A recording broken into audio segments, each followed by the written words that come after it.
the key to trade negotiations is to be able to be a personal negotiator, to know what it is that the other side wants.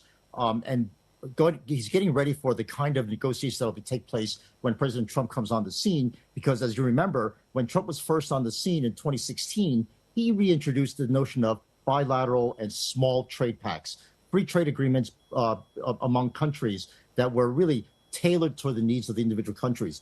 President Xi right now is making sure that he has the personal relationships to negotiate for bilateral deals with the UK, European countries individually, and more importantly, Latin American countries, because he knows that a lot of the Latin American countries are tied up with the United States markets. And what he'd like to do is to be an indirect supplier to the U.S. markets using these platforms as a way of perhaps circumventing the potential tariffs that President Trump will be introducing.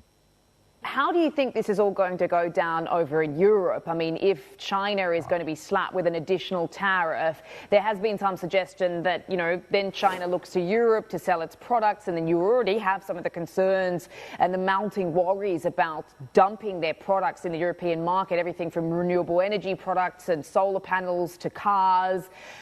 You've just had Xi meeting with Olaf Scholz and Macron over at the G20. And then on top of that, you've got these European companies that are trying to circumvent some of these tariffs. You've got Hennessy, who has hundreds of workers on strike now because they're talking about actually bottling this stuff up in China to get around these duties. So there's a lot of cross currents here. But my question is, how does this relationship work with Europe now moving forward with the threat of tariffs from the US?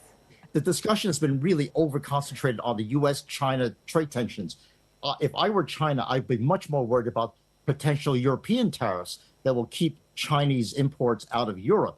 And right now, China's preparing for that because they're going not to Western Europe, but Eastern Europe. The Belt and Road projects have all been focusing on Eastern Europe as places to set up Chinese production from which they can export into Western Europe. And I think that they will face a lot of opposition there, perhaps even stronger than what President Trump will be offering, because President Trump is offering them a huge carrot, which is to say, you can get around our U.S. tariffs if you come here and create jobs and invest in the United States. The Europeans, will they be willing to do the same thing? And they can't do that in some ways because there is no unified fiscal authority to be able to negotiate. You've got 20 some odd countries separately negotiating deals with China. Now, China certainly is going to take advantage of that, and the Europeans will be stuck in a huge morass of arguing among themselves.